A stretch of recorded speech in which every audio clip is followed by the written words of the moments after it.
Hello, and welcome to this session on strategies and planning for resilient cities, making disaster risk-informed decisions.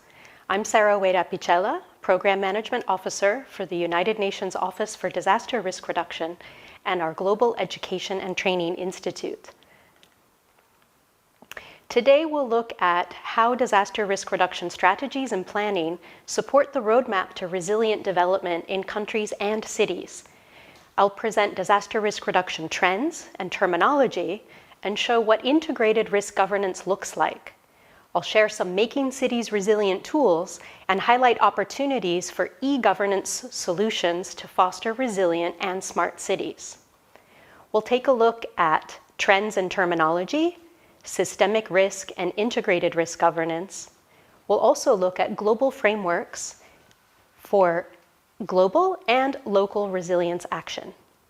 We'll look at disaster risk reduction strategies for achieving resilience, cases and opportunities for e-governance, and then some smart city and resilient city standards from the ISO.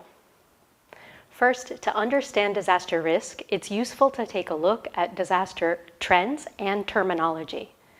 What you see on the slide is a comparison of data on natural hazard reported disasters from 1980 to 1999 compared to 2000 to 2019.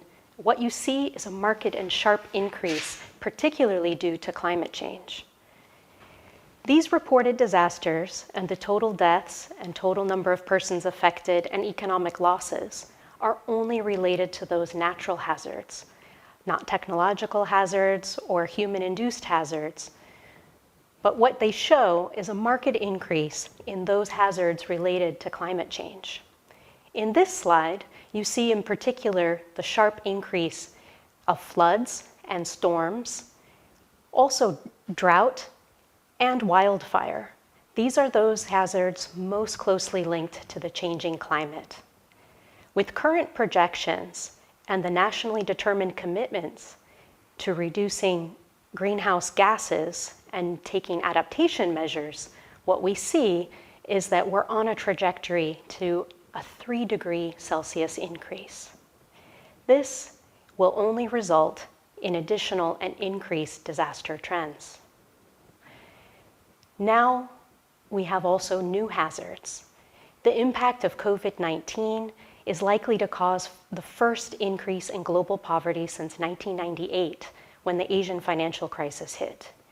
And in 2020, COVID-19 is threatening cities and communities, endangering not only public health, but also the economy and the very fabric of our society. No one has been untouched. The World Bank is estimating that it's going to push between 40 and 60 million into extreme poverty. And many of these new poor will be people living in cities who are self-employed, mostly working in the informal sector. So indeed, cities and communities are really at the front line of coping with this pandemic and its lasting impacts. So what is important to understand about risk is the context of hazard, exposure, and vulnerability. It's often a misnomer saying natural disasters. In fact, there are no natural disasters. There is risk, there's hazard, either a natural hazard, a human-induced hazard, a technological hazard. There's exposure to that hazard. And then there is the vulnerability, the people living in unsafe buildings or crowded communities and cities. So really, reducing disaster risk is about the choices that we make, where we choose to live, where we choose to build, and what research we do as well. Death, loss, and damage is actually a function of this context of the hazard, exposure, and vulnerability. There's no such thing as a natural disaster, only natural, human-induced, technological, biological, and other hazards. So what does this mean? It means we're in a place that needs to take a large shift, a paradigmatic shift from where we currently are on this kind of disruptive path, where we've had a focus on disaster management with some emphasis on risk prevention, but not yet enough. In order for our systems to become risk-informed, we need to move towards a holistic, integrated risk management. We need to move to a disaster risk management paradigm where we can learn to live with uncertainty, provide preventive and mitigation efforts so that we can eventually also reduce the necessity for a response. So let's look at some disaster risk governance terminology. What does it mean? The risk governance landscape is a system of institutions, mechanisms, policy, legal frameworks, and other arrangements to guide, coordinate, and oversee disaster risk reduction efforts related to areas of policy. Good governance needs to be transparent, inclusive, collective, and efficient in order to reduce existing risks and avoid creating new ones. It really requires all sectors, all stakeholders in a coordinated effort. Now, you are concerned with e-governance and e-government. So how can that support? Well, e-government, according to the public administration side of the United Nations, looks at employing means for online government services to exchange information and services electronically with citizens, businesses, and other arms of government. Traditionally, e-government has been considered as the use of ICTs for improving efficiency of government agencies and providing governance services. But later, this framework was broadened to include the use of ICT by government for conducting a wide range of interactions with citizens and businesses. So in the context of disaster risk governance, e-government and e-government service and the use of ICT is critical. These are systems and an approach that can really help us understand risk and take those preventive actions. So disaster risk governance and e-governance can support our journey towards resilience. But what do we mean by resilience? If you take a look at the image below, you see a roly-poly toy, one of these toys that you knock but it can't stay down, it just bounces back up. This is an imagery that can recall a system, a community, or a society that might be exposed to a hazard. It can resist, absorb, accommodate, and adapt to those shocks. Over time, it can transform and recover from the effects of a hazard in a timely and an efficient manner, including through the preservation and restoration of its essential basic structures and functions through risk management. So resilience in the context of cities is this ability to withstand and bounce back from any acute shocks, natural or man-made hazards, such as those floods, earthquakes, hurricanes, wildfires, chemical spills, power outages, and other chronic stresses over a long period of time.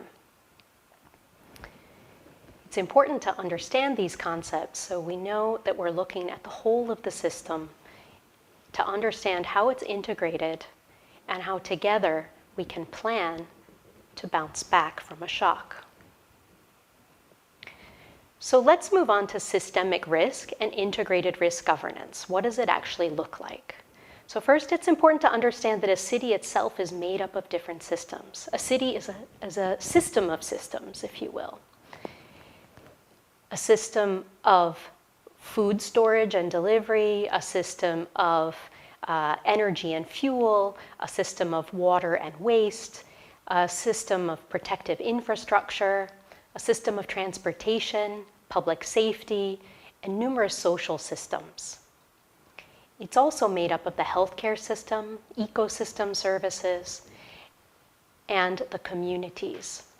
So these systems have multiple connections and interactions, and because each system will have different owners and stakeholders, resilience must be a multi-organizational endeavor. So what makes the fictional city of Dreka Sustav resilient? Integrated risk governance. In fact, integrated risk governance and e-governance systems are part of what power this resilient city. This city has integrated its approaches and planning to include multi-stakeholder and all sectors in planning. They have addressed early warning to reduce risks and alert the communities of pending hazards. They have embedded water supply systems that are diversified, using, for example, recycled water. They have fortified the food supply system, looking, for example, at urban agriculture. They've diversified the energy system, using solar power and looking at small hydroelectric dams. They've looked at the health, housing, and well-being. They've looked at resilient infrastructure, and they have planned together. This type of city is ripe for participation. And the relationship between e-governance and the resilient city comes largely in this center spot that you see on the figure 5.1. E-participation can support decision-making, consultations, and citizen participation. On the right side, you see opportunities for public service delivery. This can include crowdsourced disaster maps, for example, or co-creation in new and resilient systems. In the policy-making sphere, e-governance can help by supporting the participation of all sectors and stakeholders in forums, in drafting policy, and ensuring that citizens' views and their needs are taken into account. Now let's look at global frameworks and how they can guide local action. Risk-informed sustainable development does require coherent action. It requires disaster risk reduction strategies and plans. It requires the use of climate data and action. It requires sustainable urban development planning and risk-informed financing. On the right-hand image in the screen, you see several global frameworks that guide these policy and action. Together, they require multi-sectoral and multi-stakeholder engagement and should be inclusive and take an all-of-society approach. This means engaging and consulting with citizens and communities. It means engaging with private sector and the business communities, and it requires the engagement of research and academia. Together, they can look and address a multi-hazard approach to resilience. Now, the SENDAI Framework for Disaster Risk Reduction is one of these global frameworks. It sets 7 global targets with shared indicators of SDG 1 on no poverty, SDG 11 on resilient cities, and SDG 13 on climate action. There are also interlinkages with 12 of total 17 SDGs. And Target E calls critically for both national and local disaster risk reduction strategies by 2020. These strategies underpin the development planning for a risk-informed and resilient city.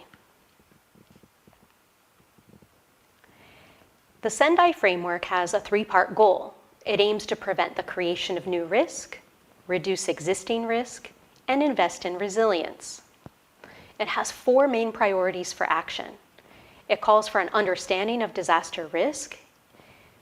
It calls for strengthening the risk governance to manage disaster risk. It calls for investing in risk reduction for resilience through public and private investment. It calls also to continue to enhance disaster preparedness for effective response with an aim to build back better. So similar to our resilience concept, this is about being able to bounce not only back, but to bounce back better based on an understanding of risk in recovery, rehabilitation, and reconstruction. Now, on the screen, you see 10 essentials for making cities resilient. This is a list of 10 essentials that targets local governments and the way local governments are organized to operationalize the SENDAI framework at local level.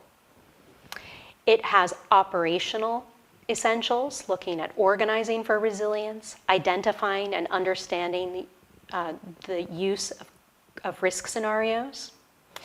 It includes strengthening financial capabilities for resilience. It also looks at resilient urban development and design, safeguarding natural buffers, and enhancing protective functions offered through natural capital. It looks at strengthening both institutional capacity and understanding and strengthening societal capacity. It looks at increasing infrastructure resilience and, in the event of a disaster, ensuring effective disaster response and recovery to build back better. So these 10 essentials give guidance on city planning for resilience. So what are the characteristics of a disaster-resilient country and city? There's a strong leadership and coordination, and responsibilities in disaster risk management are clearly delineated. In other words, we know who's doing what and who is responsible for what. The city has up-to-date knowledge about hazards and is able to use that knowledge. There is an adequate financial plan that complements and promotes mechanisms to support resilience activities. Urban planning is done based on up-to-date risk information, and it includes an understanding of who is most at risk. It includes understanding disaggregated data based on gender, disability, or age. Natural ecosystems have been identified, are protected, and monitored. And the institutions are strengthened to have the capabilities that they need to execute their roles. The social connectedness and the culture of mutual help are strengthened through community, education, and multimedia channels of communication. There's a strategy in place to protect and update and maintain critical infrastructure and serving continuity of services to reduce disruptions. It includes effective disaster response by creating and regularly updating preparedness plans. These should be connected with early warning systems and increasing emergency and management capacities. Post-disaster, recovery, rehabilitation, and reconstruction strategies are aligned with long-term planning, and they're based on that understanding of risk so that they can improve the environment after a disaster event. The UN Office for Disaster Risk Reduction and the Making Cities Resilient 2030 initiative, together with partners, provide several tools that can help cities understand their levels of preparedness and their levels of capacity for planning for disaster risk reduction. The Disaster Resilience Scorecard for Cities helps cities understand the status of their resilience building and identifies priority areas and actions for risk reduction. The scorecard elaborates indicators by each of the 10 essentials and is intended to be undertaken in dialogue through multi-stakeholder consultation. So for example, a city government can convene representatives for planning across all of the different city departments. Through dialogue on the indicators, they can identify those areas where they may have gaps and prioritize those to address in their planning. We also offer a public health system resilience addendum. This can be used together with the scorecard, and it aims at strengthening and integrating coverage of public health aspects and consequences of disasters. There are a series of questions that can also help you understand where the health system needs to be strengthened. A quick risk estimation tool also helps to identify current risks and potential future threats. So if you don't have a complete risk assessment, you can use this quick risk estimation tool to understand what are the main risks and hazards. Moving towards becoming a disaster resilient city requires planning. And as you can see on the slide, it's a cycle. Organizing and preparing for disaster risk reduction is an opportunity to raise awareness, plan the process, and convene the multi-sectoral actors, diverse stakeholders, for understanding what are the risks and what are potential actions.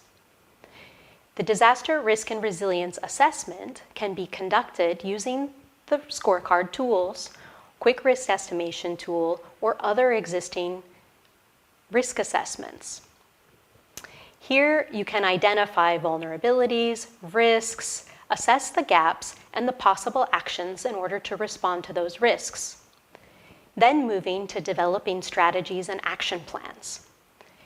Here, you can prioritize those interventions that are most needed.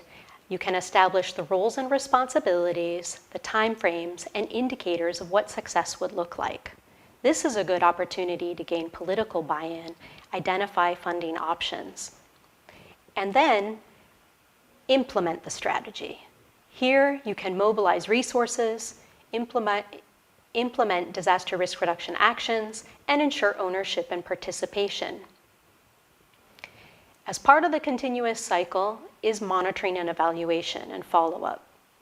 Using your indicators and ensuring that those responsible remain involved, they can review the achievements, document lessons learned, and identify new areas for action, thus raising awareness of the successes and progress, and also where action still needs to be taken, and the cycle continues. So developing a disaster risk reduction strategy is a planning tool developed with a long-term perspective. It provides common vision, gives the guiding principles, and the priority areas for action. It should incorporate a certain amount of flexibility in its periodic evaluation mechanisms to adjust course when needed. Strategies are typically 5, sometimes 10-year plans, but they can be adjusted through the M&E cycle. The action plan provides the operational orientation for implementing the strategy. It defines specific goals to reduce risk in priority action areas, and it tells what are the roles and responsibilities required. What kind of resources need to exist? Is there an allocated budget, or do you need to raise funds? It contains timelines, indicators, and mechanisms for monitoring progress. The action plan is often part of the disaster risk reduction strategy, but can also be in complement. The words into action guidance shown gives suggestions and recommendations on how to approach the development of the strategy and action plan. So what are some of the cases and opportunities for e-government? If we go back to the SENDAI Framework and we consider its means of implementation, it aims to promote the use and expansion of thematic platforms for cooperation, including global technology pools and global systems to show know-how, innovation, and research, and ensure that access to technology and information on disaster risk reduction is achieved. E-governance systems and e-government partners are uniquely positioned to help support this. Among the 4 priorities of the SENDAI Framework, the Understanding Disaster Risk priority that addresses policy and practices based on an understanding of risk in all of its dimensions suggests that to promote real-time access to reliable data, make use of space and in situ information, including geographical information systems, and using information and communication technologies will enhance an understanding of risk. Now let's look at some cases and opportunities for e-governance that really illustrate the 10 essentials and the SENDAI Framework. River level and flood map allow citizens to take greater control of their personal safety with early warning and forecasting apps like those on the screen. Open data platforms allow citizens and decision makers to access hazard, exposure, and vulnerability information for planning and decision making. Other opportunities for e-government are to link with national indicators that countries have a policy to utilize information produced by the public. On the screen, you see applications that crowdsource material and allow for real-time citizen engagement by reporting risks and hazards. Some examples of local e-government applications in response to COVID-19 have included putting in place new tools such as the dedicated COVID-19 information portals, hackathons, e-services for supply of medical goods, virtual medical appointments, self-diagnosis, and applications for e-permits. Many countries were quick to deploy tracking and tracing applications. Further opportunities for e-governance include increasing access to hazard knowledge, made possible through data collection from Earth systems and societal systems, access to open data in research and innovation, the use of open source software, and increasing and enhancing interoperability to ensure compatible formats and the ability to enhance access and use of risk information in loss accounting and risk-informed planning. Finally, data science is an area that brings together a growing requirement to be able to find the right information at the right time. Data science is an area that really needs attention under e-governance.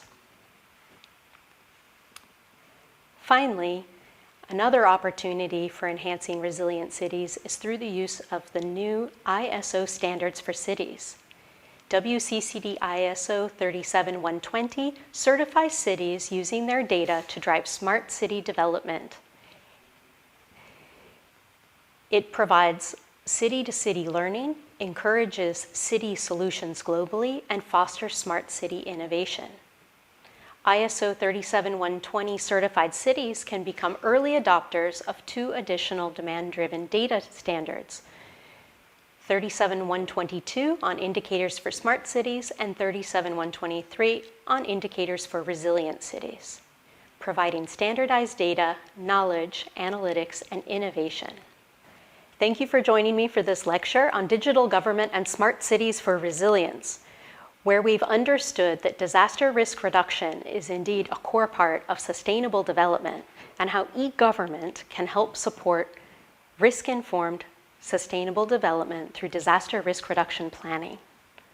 I hope that you will find these Making Cities Resilient tools for disaster risk reduction strategies and action planning of use, and that you will be inspired to develop e-governance solutions for risk-informed development. Thank you.